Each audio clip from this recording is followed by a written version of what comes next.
an important topic of jurisprudence on Historical School of Jurisprudence. Myself, Mahendra Subhash Khairnar, an assistant professor in law. So, let's start, and today we'll see about the Historical School of Jurisprudence. Dear friends, Historical School of Jurisprudence is very necessary to understand because, as it is said by Dr. M.J. Setna, that jurisprudence is a study of fundamental legal principles, including their philosophical, historical, and social base and analysis of legal concepts. And therefore, in jurisprudence, which studies the fundamental legal principles, including historical principle, and therefore it is necessary to study the historical jurisprudence.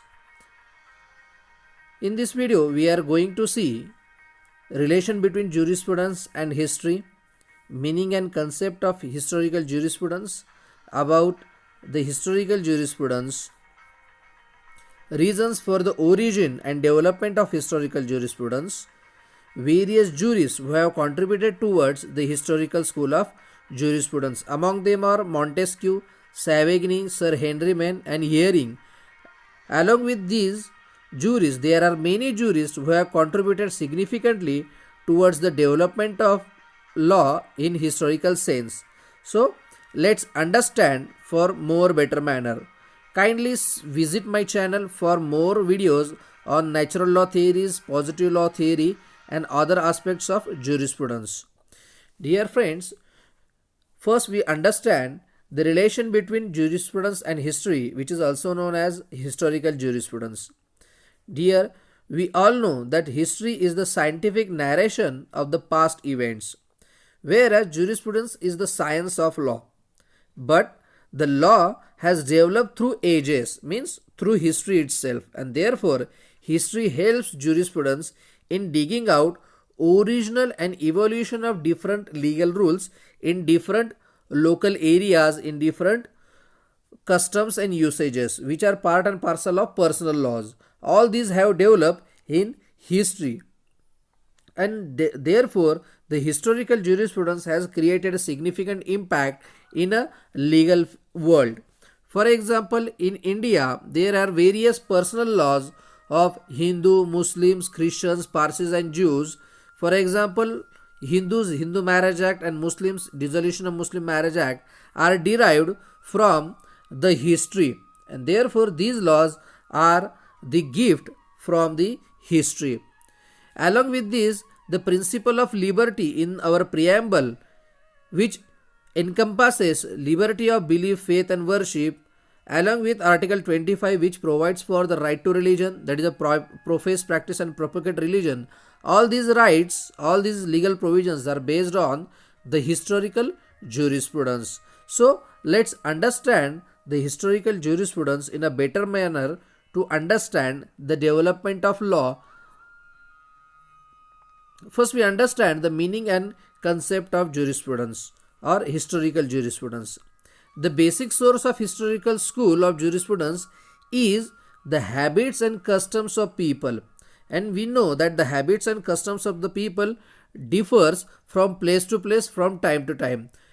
These habits and custom changes according to their needs and requirement. Needs and requirement which are based on the psychological, physiological, and environmental association of a man. It is also called the Continental School of Jurisprudence. Continental School of Jurisprudence means in the various continents, various cultures have been developed regarding their historical experiences.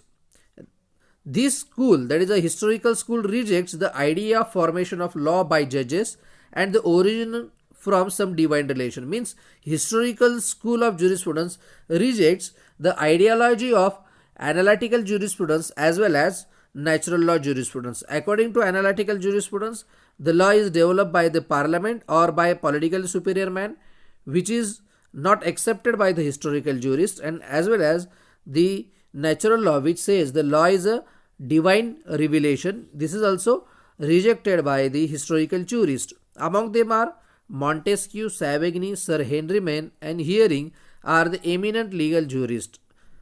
All are others are also have contributed in a great, like Auguste Comte, Pushta, and other jurists. Historical jurisprudence starts from the social customs, usages, and beliefs. The law is the result of the powers and impact of the past.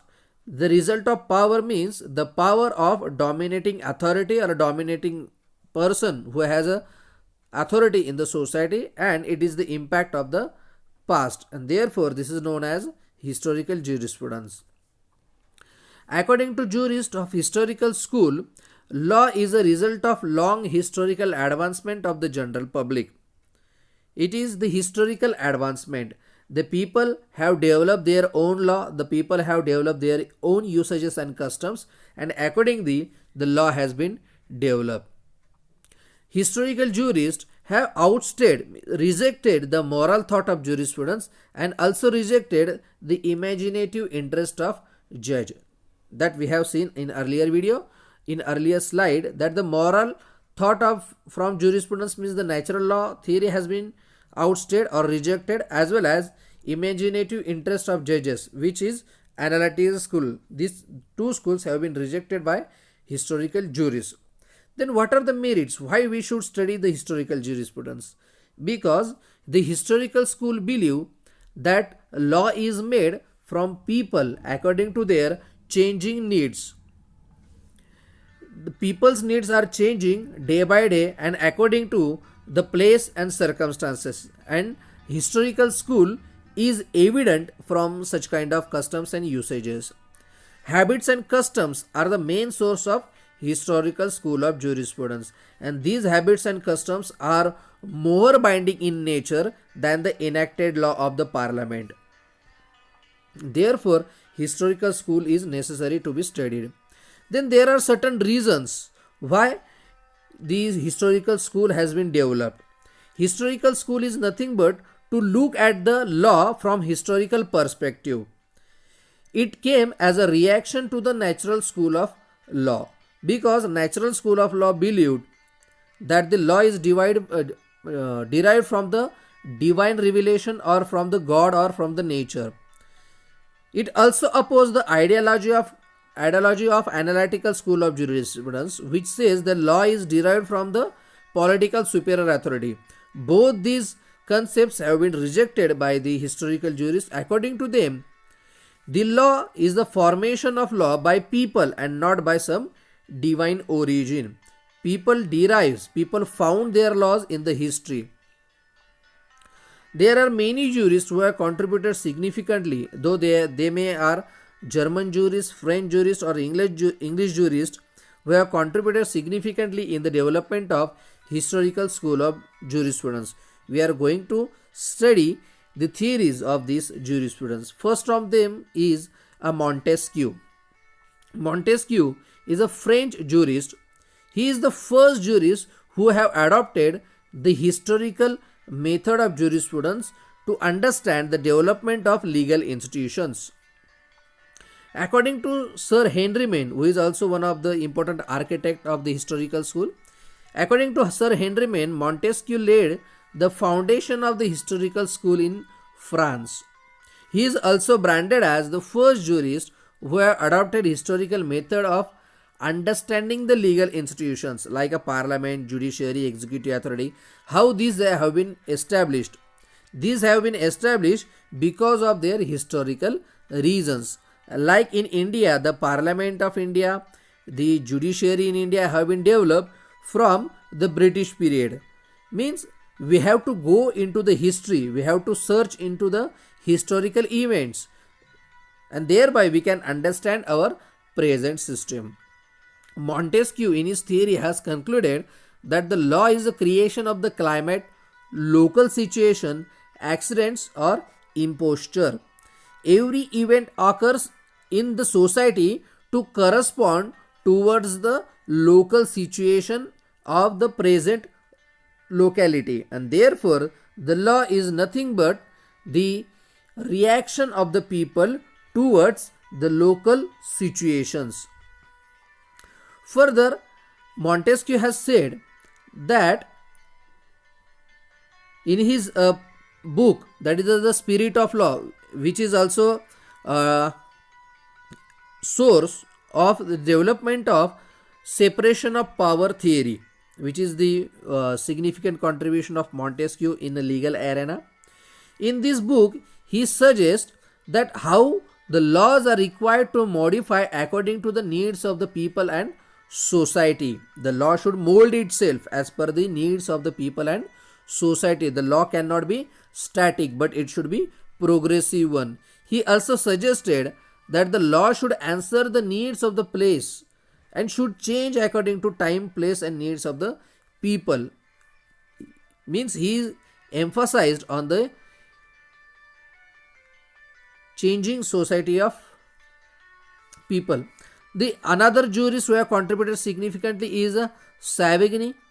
Savigny believes that the law cannot be borrowed from outside. Means the law should develop inside the society itself, and the main source of law is the consciousness of the people. Consciousness means the inner will of the people, the culture of the people, how people have responded towards the changing situation in the society. And therefore the Savigny is also known as a father of historical school, or particularly speaking German historical school. He is a person from Germany. Savigny has contributed through his theory, which is known as a Volkagist theory. By this theory, according to Savigny, the law depends on the general will or through the freedom of ordinary citizens. Means every law is depending upon the general will or the consciousness of the people. Without the consciousness of the people, the law cannot be developed. And therefore, the beginning of law lies in the well-known soul of general population, to which Savigny branded as a Volkagist. The law is the product of the general consciousness of the people, and this should bear in the mind. And therefore in India, in the preamble we have constructed the word "we the people of India having solemnly resolved to constitute India into."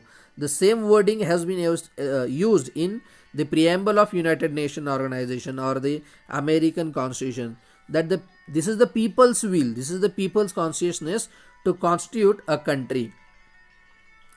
Next, according to Savigny, the law bonds, develop and dies with the nation. To quote him, according to Savigny, the law born with the birth of the nations, develops with it and dies with the disintegration of the country. Means the law depends upon the nation or the society in which it plays its important role. According to Savigny, law, language, custom and governments have a no different presence from the general population who tell them. Means the law, language, custom and government are all depends upon the subject, upon the people for whom it has been made, for whom it has been enacted.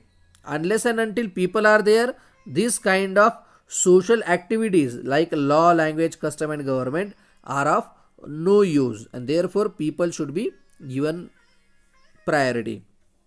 Another jurist is a Sir Henry Maine, who was the English historical school. He also contributed significantly in historical development of laws. He has been in India for different purposes, and therefore Sir Henry Maine is a follower of Savigny.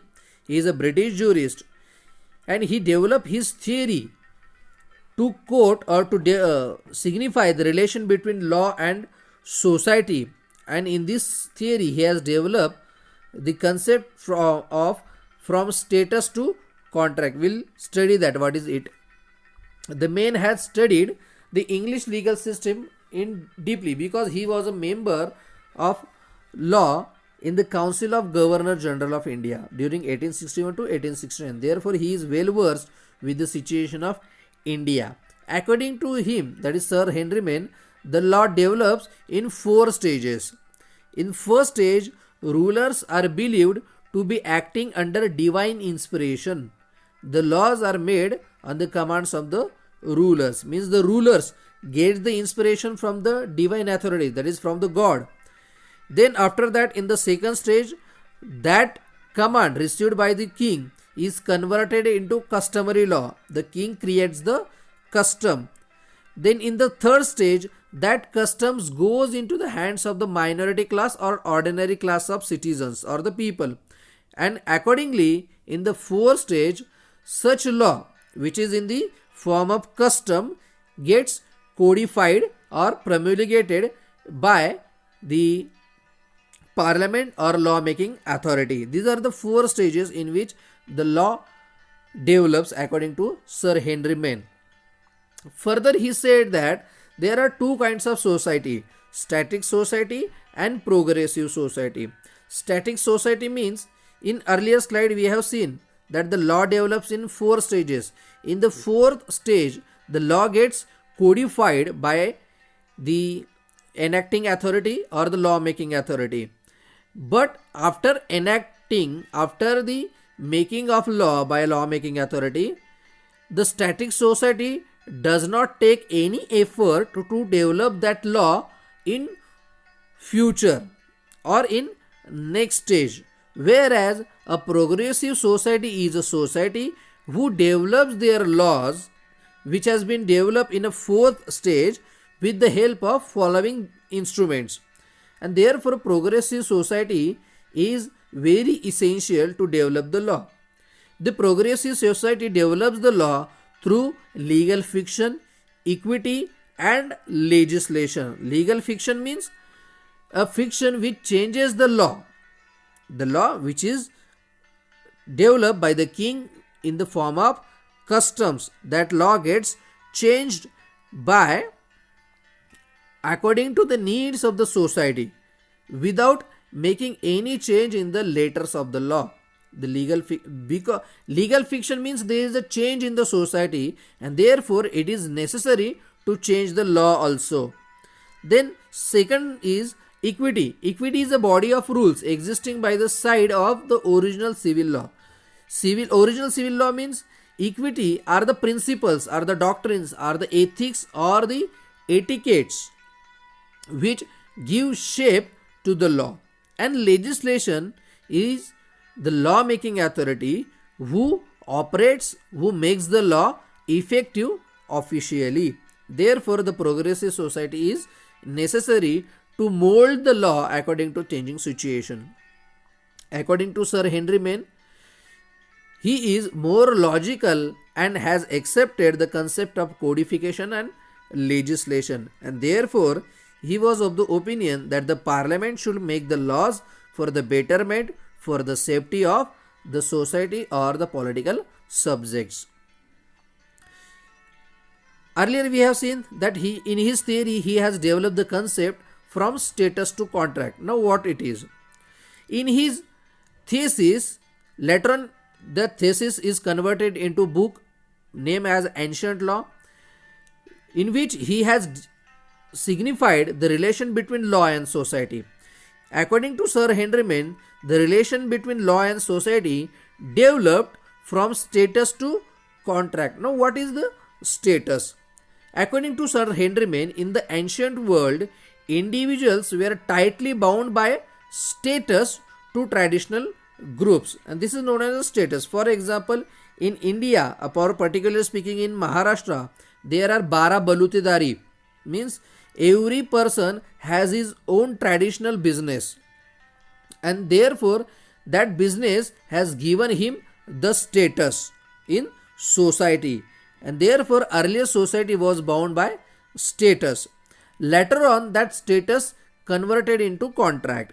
In the modern world, individuals are viewed as an autonomous agent.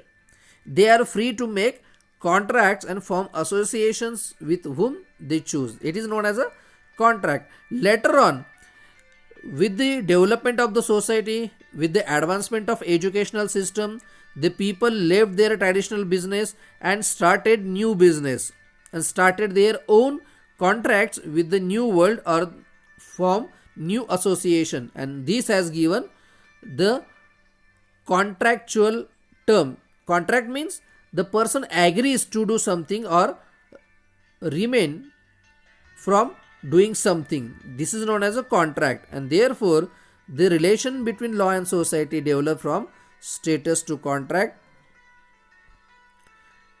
The next jurist is a Hering or Zhering, who has a German jurist and known as a founder of modern sociological and historical school of law. According to Hering, jurisprudence is a science to be utilized for a further advancement of the moral and social interest of mankind. He also accepted that jurisprudence is a science, that science should be used for the development of mankind. Further, he has created his theory of duty, in which Hering has mentioned that the theory of duty is possible.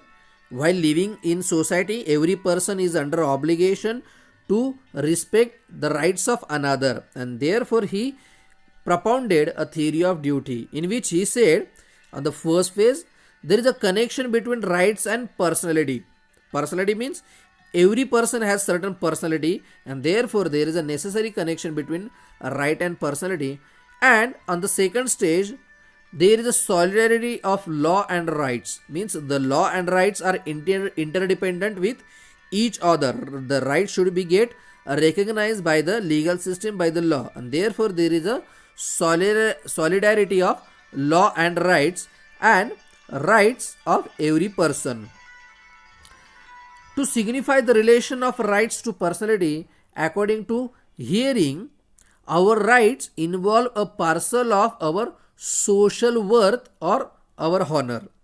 Means our right signifies, indicates our social worth or status.